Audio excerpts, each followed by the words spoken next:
Joni had known Alice since they were at Manchester University together, nearly 20 years ago. They were close friends and Joni always knew that if she had a problem, she only had to talk to Alice. Alice would know what to do and lay it all out. You didn't argue with Alice. It always worked.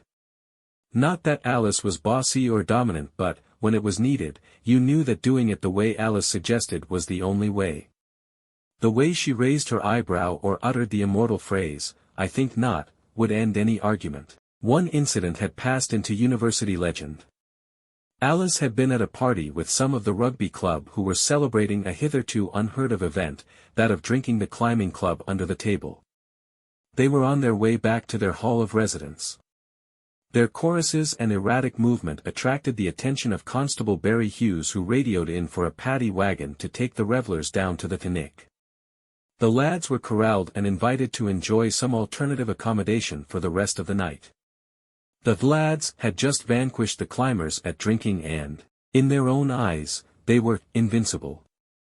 This prompted a very unhelpful response from them concerning their recommendations for the officers' immediate travel plans, and suggestions that the constabulary might go forth and multiply. "Do you like travel?" cried Dave Jones, the 6'4" giant from the Valleys, who wore the number 8 shirt when they were on the field. The police had heard it all before and took it in good heart, but Alice could see the inevitable. Before Sergeant Des Wilson could open his mouth to issue a command, she spoke. It was more like an opera diva making a judgment on Siegfried. "I think not," she roared. "Line out, the blues. Get in line and wait. Quiet in the line." A match discipline had been imposed on the lads and they were at rapt and rigid attention, as if waiting in the line out for the throw-in. "Now, you will follow me back to hall and you will be silent until we get there. Move." "Thank you, Sergeant, if you will take your van and watch us crossing Oxford Road at the corner, that will be most helpful." Sergeant Hughes knew he had been dismissed by a slip of a girl, but that endless paperwork had been saved. With a grin and a shake of his head at his colleagues, they did as they had been asked and escorted the drunken party onwards. For safety they actually stopped the traffic on Oxford Road both ways, while the lad staggered across. He had learned, albeit he did not know her name, that you did not argue with Alice. Mark and Robert shared a house with 7 other blokes who all had a common ambition. Have many girls as possible and, in particular, your mate's girl if you could. They met Joni and Alice in a bar, frequented by girls who thought it was a safe place to have fun. It was also frequented by blokes like Mark and Robert who found it a good place to prey on girls who thought they were in a safe place. After some amusing talk, Mark and Alice became a couple, as did Joni and Robert. Their weddings were only a month apart in 1996. They all kept in close contact over the years. If anyone had a major decision to make, then it was always referred back to Alice. You didn't argue with Alice. In 2006 they found themselves living close by in Matlock. They enjoyed each other's company, dinner parties and nights out, always accompanied by banter and flirting to reflect their shared past. All might have continued in that vein until they joined the Matlock Players. Mark and Joni were cast in major parts for a play in which they played a couple having an affair. It was hilarious fun, and the critic writing in the Matlock Mercury paid particular praise to their rapid-fire dialogue and perfect timing in the many hurried entrances and exits they had to make to avoid detection. These were the result of dedicated rehearsals which continued after the last curtain. It had begun in front of all the cast in one of the early run-throughs of Scene 2. The producer, Marge, had called for a bit more passion and emotion. "Ham it up for me, Mark. It's got to be rushed and urgent." When they made the entrance again, Mark went for it in a big way. "Not sure Matlock's quite ready for that," cried Marge amid some shrieks of delight from other cast members. "Not sure I am either," cried Joni, rather flushed. A little later they were both making the coffee for everyone backstage. "Joni, I'm really sorry for that," pleaded Mark. Joni simply smiled, pulled the hem of her top up, and placed his hand back and held it there. "It was fun though, wasn't it?" she said with a grin. 6 weeks later, on a Friday afternoon, Joni left work at noon and walked to the car park near the town hall where Mark was waiting. She felt like a naughty schoolgirl skipping lessons for a date. As soon as she got into the car, Mark was all over her. She pushed him away. "Not here. Drive, quickly." 20 minutes later they arrived at Mark and Alice's house. The coast was clear. Alice's Toyota was nowhere to be seen. With the sort of haste usually associated with being caught in a downpour, they dashed for the door. Once inside, the hall, bags were dropped and jackets were off. They moved on each other excitedly. Everything was desperate and urgent. They stumbled towards the lounge and collapsed onto the huge settee. Can you guess what happens next? They lay together cuddling for a few minutes, then they realized that Alice might just come home early as it was Friday. Mark began to plump up the settee. "I'll make some coffee," said Joni, walking into the kitchen. "Coffee, coffee, coffee," she was humming as she scanned the cupboards. "Top cupboard above the kettle," said a very familiar voice. "Thank why," Joni froze. She turned slowly and the color drained from her flushed face. "Alice," she finally whispered. Alice stood before her, radiating power but with a slight smile on her face. The smile that might be seen on the face of an alligator about to devour its prey. "Call my husband in," said Alice. And when Joni's mouth opened but no sound came out, she raised an eyebrow in further command. "You didn't argue with Alice?" "Mark," she croaked as loud as she could. Mark walked in with a puzzled look on his face which turned to terror when he saw his wife. "Oh. Yes, my darling.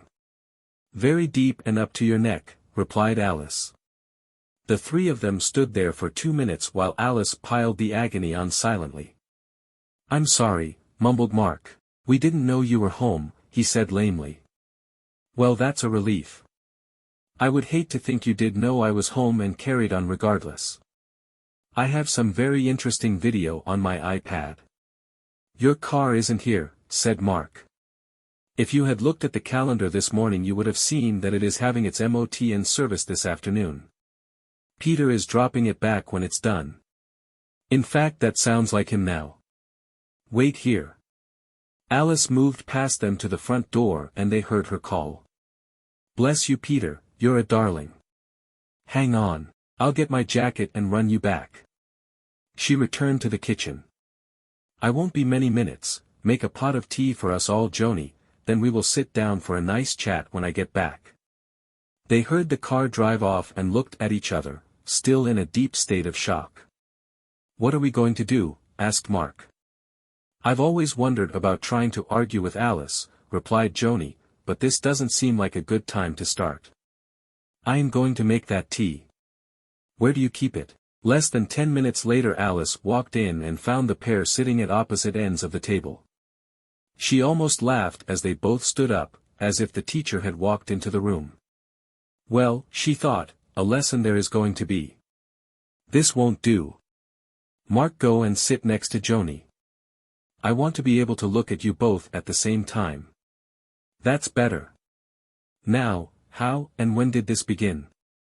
"Omit no detail, because I will know if you are trying to cover anything up." Between them the whole story babbled out. The first rehearsal, Joni putting Mark's hand on her breasts again, for which Mark tried to take the blame until a raised eyebrow shut him up. The growing feelings as rehearsals continued, the private rehearsals which had made their dialogue and timing perfect. A pitifully short period when they had determined to stop, which ended when, unwittingly, Alice herself had suggested the three of them go out for a meal when Robert was away on business for 2 nights. She had then got Mark to drive Joni home. "So, today was the first time you actually cheated on me then," said Alice. It was a rhetorical question. She knew they had told her the truth, but they both nodded anyway. "Right. We are not going to have silly recriminations, but there are consequences. Clear the tea things away and wait for me in the lounge. I suggest you sit on different chairs."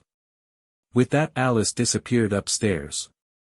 15 minutes later Alice returned with a bright smile on her face. She had put on a bit of makeup and changed. She was wearing a cream-pleated skirt and a light brown wrap-around jacket tied with a wide belt. Mark gasped and Joni stared wide-eyed. Alice was looking gorgeous. "Right off we go," she said breezily. "Where are we going?" they both asked together. Alice looked at them and smiled sweetly.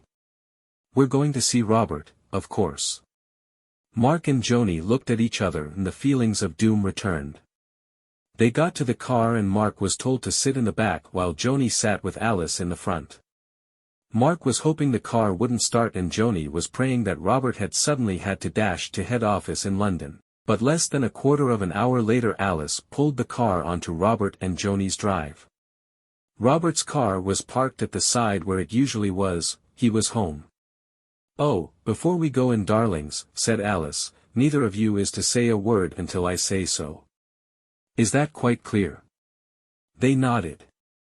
Alice led the way in as if it was her own house and called, "Hello, Robert." A surprised Robert walked out of the kitchen into the lounge and beamed with delight. "Alice, how lovely. What brings you here?" He then looked puzzled as a sheepish Mark and Joni shuffled in. Alice walked over to Robert with a broad grin, gave him a quick kiss on the lips, then took him by the hand to the double settee. "Sit down, Robert, and listen. I have something very exciting to tell you." "No, don't say anything just yet. Mark, bring those 2 dining chairs over here and you 2 sit down as well." "No, the chairs over there a bit, that's right, well done." Alice walked over to her husband and her friend and slowly removed her jacket. They both gasped. "I remember you buying me this blouse, my darling, and daring me to wear it. I thought this afternoon was an appropriate occasion." The blouse was so sheer. She turned and walked towards Robert, whose eyes suddenly grew stalks and became fixed on the vision moving towards him. As Alice drew near, he was speechless. Mark stared in fascinated horror. Joni watched her husband, enthralled to her best friend, with a mixture of jealousy and excitement. "Robert, darling, do you remember how you and Mark used to try and cheated each other's girlfriends at Manchester? You never with me, and Mark never with Joni, until this afternoon, that is." Robert scarcely registered the words. Not only had the power of speech left him, his brain was struggling to get the message to his lungs that he should continue breathing. Eventually it succeeded and Robert exhaled and then gulped in air. Alice was holding him spellbound. "I watched them in my lounge and Mark with your beautiful wife, I even filmed some of it. At first I was angry and jealous, but then it all made me feel very excited indeed." The words were finally registering with Robert, who began to look towards Mark and shape his mouth to speak. Alice stopped that. Gently Alice pushed him away and down onto the settee. "Robert, my husband has cheated with your wife. I think you should with me, Robert, and I think you should do it now. Can you guess what happens next?" "Thank you, Robert." She had realized that this was the only thing that Mark and Joni had done with each other that she still had to do with him. After a very pleasurable minute she walked over to Joni. She lifted her friend to her feet and gave her a big hug.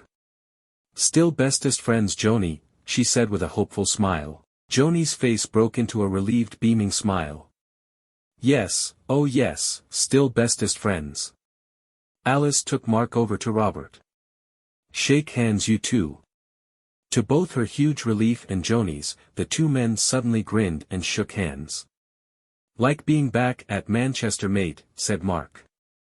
"Manchester was never this good," said Robert as the 2 embraced. "Good," said Alice. "Come along, Mark.